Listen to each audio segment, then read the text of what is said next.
Welcome to my channel. Before we start up on the deep dive summary, I have one small favor to ask. Please subscribe to my channel and comment. If my channel is in any way beneficial to you, like, subscribe, share, and press the bell icon to get notifications, so whenever new summaries are uploaded, you will get a notification.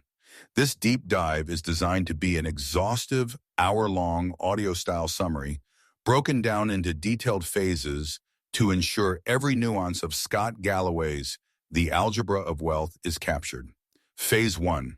Chapter 1. Stoicism, the discipline of consumption. The internal war against consumerism. Galloway begins by asserting that wealth is not a dollar amount, but a psychological state achieved through the ancient philosophy of Stoicism. In the modern context, Stoicism is the ability to resist the $1.5 trillion industry designed to make you feel inadequate.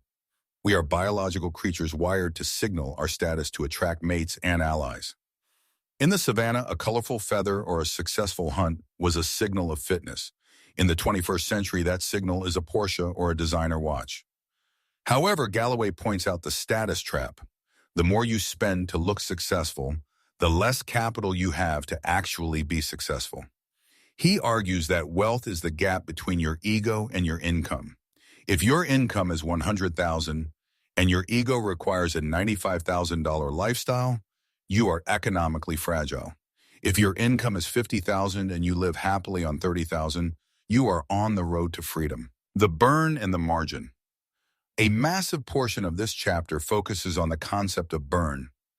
Galloway defines burn as your monthly outflow. He challenges the reader to look at their bank statements with the cold eye of a Stoic philosopher. Are you buying joy or are you buying dopamine? Dopamine hits, like a new pair of shoes, fade quickly, leaving you with a higher burn rate and no lasting satisfaction. The goal of the Stoic variable in the Algebra of Wealth is to maximize the margin, the money left over at the end of the month. This margin is your only weapon in the fight for financial independence. Without a margin, the other variables, time and diversification, have nothing to work with. The Stoic social circle Galloway also discusses the social aspect of Stoicism. He suggests that who you marry is the most important financial decision you will ever make. If your partner does not share your Stoic approach to consumption, your Algebra of Wealth will never balance. You must also evaluate your kitchen cabinet, the friends and mentors you surround yourself with. If your social circle measures success by the label on a shirt, your Stoic resolve will eventually crumble, what I have learned. Consumption is a tax. Every luxury purchase is a voluntary tax you pay to look rich to people who aren't actually paying attention to you. The power of no. Wealth is built on the no's you say in your 20s so you can say yes in your 50s. Character is currency. Your ability to delay gratification is the single greatest predictor of your future net worth. Disclaimer, please note that the What I Have Learned sections throughout this summary are my personal interpretations and reflections on the text, not direct quotes or objective facts from the author. Phase 2. Chapter 2. Focus, the offense, maximizing the shovel. The passion myth. Galloway famously dismantles the advice to follow your passion. He argues that this is the advice given by people who are already rich, often through unsexy industries. Passion, he claims, is what you do on the weekends. Work is what you do to earn the resources to enjoy your passion. Instead of following passion, you should follow your talent. Find what you are naturally good at, invest the 10,000 hours of grit required to become world-class at it, and the passion will follow. Passion is a byproduct of mastery, prestige, and high compensation. It is much easier to be passionate about being a top-tier tax attorney earning $800,000 a year than being a starving artist struggling to pay rent. Tailwinds versus headwinds. Focus isn't just about working hard. It's about working smart by choosing the right industry.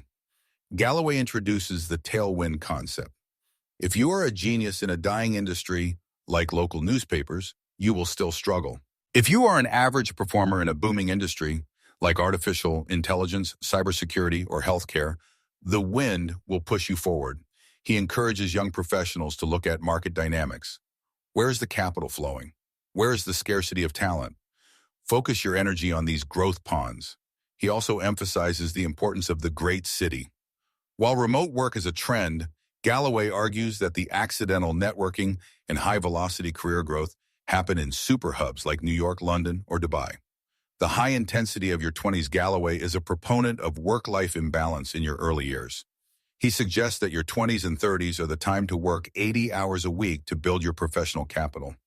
This intensity creates a moat around your career. By focusing ruthlessly on your primary income stream, you increase the size of your shovel, the amount of money you can throw into your investment engine every month. What I have learned: don't follow your passion, follow the money, and bring your passion with you. The industry is the destiny. You are the average of the economic growth of your sector. Be a specialist. In an era of AI, generalists are at risk. Deep, focused expertise in a niche is the ultimate job security. Phase 3, Chapter 3, Time, the Force Multiplier, the Magic of the Exponent. Galloway explains that in the formula for compound interest, time is the exponent. This means that time doesn't just add value, it multiplies it. He uses the example of two investors, one who starts at 22 and stops at 32, and one who starts at 32 and continues until 65. Often the one who started early and stopped actually ends up with more money because of the lead time given to the compounding engine. The tragedy of most people is that they wait until they have enough to start investing. Galloway argues that you should start with $10 if that's all you have. The habit of investing is more important than the amount when you are young. The trap of active trading. Galloway warns that time in the market beats timing the market. Many people try to be smart by jumping in and out of stocks. He provides data showing that if you missed just the 10 best days of the stock market over the last 20 years, your total returns would be cut in half. Time requires the stoic patience to sit through market crashes without selling.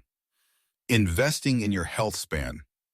A unique take in this chapter is that your physical body is a time asset.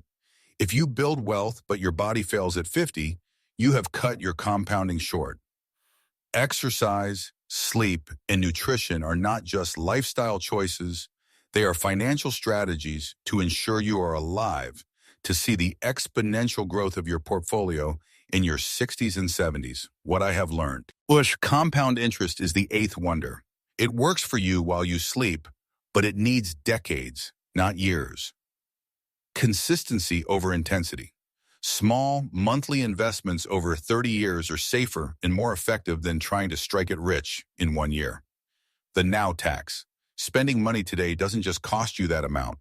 It costs you what that amount could have become in 30 years. Phase 4, Chapter 4, Diversification, the Protection, the Lotto versus the Market. In the final phase of the algebra, Galloway addresses risk.